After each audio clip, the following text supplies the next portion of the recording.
नमस्कार, दैनिक shift time में आप सबका स्वागत है। मैं रश्मि शर्मा, कैमरामैन शुभम भगत के साथ। आप दर्शकों जिसे जानते हैं 24 अप्रैल को जिस तरह से प्रधानमंत्री जी का दौरा था पल्ली में, और कहीं ना कहीं वो दौरा कारगर भी साबित हुआ। आइए जानते हैं आज यहाँ पर इस समय all Jammu and Kashmir village level worker association की तरफ से यहाँ प्रेस वार्ता की गई और यहाँ पे बशारत जी हैं, इनको आज इन्होंने ऑनर भी किया गया। ये जानने का प्रयास करेंगे क्या कहना है इनका। जी सर। जैसे कि हम सभी देशवासी जानते हैं कि 2010 से 24 अप्रैल का दिन पंचायती राज दिवस के रूप में मनाया जाता है। तो इस दिवस के उपलक्ष्य पर हर एक ग्राम पंचायत में ग्राम सभाएं होती हैं, जिन ग्राम सभाओं में पंचायती राज के जुड़े हुए जितने भी एम्प्लॉइज होते हैं वो पार्टिसिपेट करते हैं,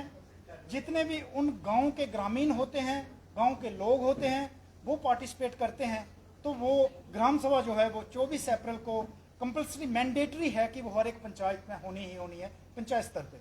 तो हमारे लिए खुशी की बात है कि हमारे पंचायत स्तर पे एक पंचायत सचिव रहते हैं जो सरकार की तरफ से पीआरआईज और सरकार के बीच में ब्रिज का काम करते हैं, एक फ्रेंड फ्लैशर एंड गाइड का काम करते हैं, जो नोडल अफसर रहते हैं जितने भी पंचायती राज के अधीन डिपार्टमेंट्स हैं, उन डिपार्टमेंट्स के जो नोडल ऑफिसर पंचायत सचिव ही पंचायत स्तर पे रहते हैं। जो कि village level workers association, village level workers को रीडेजिग्नेट करके सरकार ने पिछले दिनों पंचायत सेक्रेटरी बनाया है, और पंचायत सेक्रेटरी जो है 73वें अमेंडमेंट के तहत पंचायत सेक्रेटरी की जिम्मेवारियां और ज्यादा बढ़ जाती हैं। पंचायती राज एक्ट के मुताबिक पंचायत सेक्रेटरी की जिम्मेवारियां पंचायती राज सिस्टम में बहुत ज्यादा बढ़ जाती हैं। जब किसी पंचायत में एक डीसी महोदय को आना हो या किसी मंत्री महोदय को आना हो तो सारी पंचायत डिस्टर्ब हिल जाती है कि इतने बड़े मेहमान हमारी पंचायत में आ रहे हैं, हम कैसे टैकल करेंगे। उसमें हमारे लिए बहुत बड़ी बात हो जाती है, क्योंकि गांव लेवल पे रिसोर्सेज की कमी रहती है। हमें अपना सारा सिस्टम देखना पड़ता है गांव में, क्योंकि घर में कोई मेहमान आता है तो उसकी मेहमान नवाजी की जिम्मेवारी भी होती है। तो इसीलिए जो इस बार माननीय देश के प्रधानमंत्री जी खुद नरेंद्र मोदी जी ने फैसला लिया कि मैं खुद ग्राम सभा में जाऊंगा, और उन्होंने जो पूरे देश में एक गांव चुना वो गांव पल्ली चुना।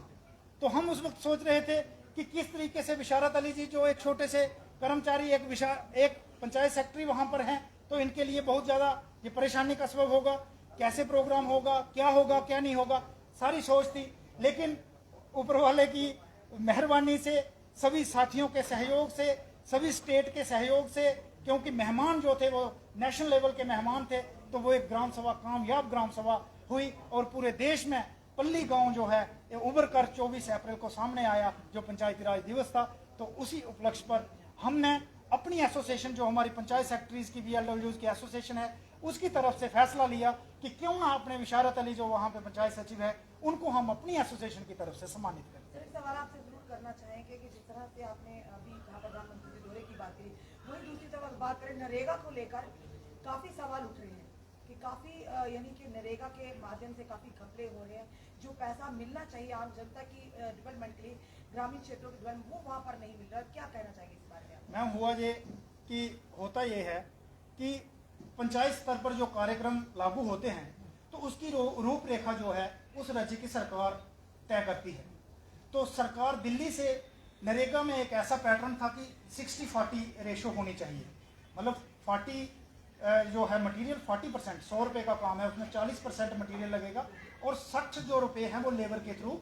आवंटित करने हैं लोगों को उस काम के अगेंस्ट। लेकिन उस वक्त की जो गवर्नमेंट थी, उस वक्त की जो जम्मू कश्मीर में सरकार थी, उन्होंने ऐसी DPRs बनाने के लिए नीचे बोला गया, DCs के थ्रू, कमिश्नर सेक्रेटरीज के थ्रू ऐसे प्रोजेक्ट्स तैयार हुए जम्मू कश्मीर के अंदर, जिसमें सरकारी लोगों ने, हमारे पास ऑन रिकॉर्ड है कि 24 अप्रैल 2016 को बट्टलवालियां उधमपुर में माननीय उस वक्त के मुख्यमंत्री महोदय ने ऑपरेशन जो ब्रिजेस का जो ऑपरेशन राहत जो शुरू किया था, जिसमें उन्होंने 60-70 फुट ब्रिजेस के वहां पे फाउंडेशन स्टोन रखा था। तो जो एक ब्रिज का जो DPR तैयार होती है वो 60-40 से नहीं होती, ब्रिज 80-20 में बनता है या 90-10 में बनता है। तो पूरे देश में 60-40 चलता था, लेकिन जम्मू कश्मीर में यहाँ की सरकार ने फैसला करके उस वक्त 90-10 और 80-20 की DPR तैयार करवाई। लेकिन उसके बाद जब वो लाइबिलिटी क्रिएट होगी,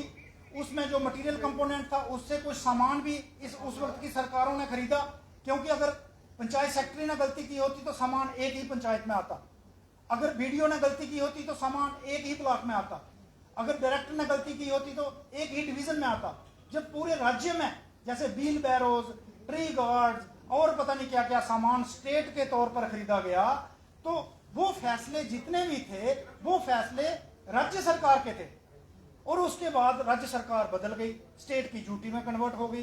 पूरे के पूरे दिल्ली के नियम पूरे के पूरे जम्मू कश्मीर में लागू हो गए। जब हम 60-40 की बात करते हैं तो वो पैसा लोगों का सही लायबिलिटी है